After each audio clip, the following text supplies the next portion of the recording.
কেউ আমাকে কিছু বলবে আর আমি চুপচাপ সেটা মেনে নিব, এমন মেয়ে আমি না।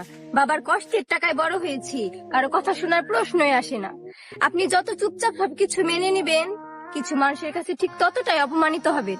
কারণ এই সমাজ আর সমাজের মানুষ কখনোই বদলাবে না, বদলাবেও না তাদের স্বভাব। তাই তাদের কথা শোনার কোনো দরকার নেই, মুখের উপরে দেওয়া উচিত জবাব।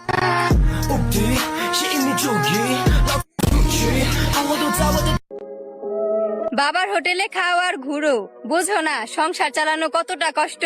বাবার মুখের দিকে তো তাকাইও না, নিজের জীবনটাও করছো নষ্ট। সময় থাকতে সময়ের মূল্য দিও, করো না সময়ের অপচয়। এখন তো সময় আছে, এভাবে চলতে থাকলে নিশ্চিত হবে তোমার পরাজয়। আজকে বাবার হোটেলে রয়েছো দেখে বাবার টাকা উড়াচ্ছ, করছো না নিজে কামাই।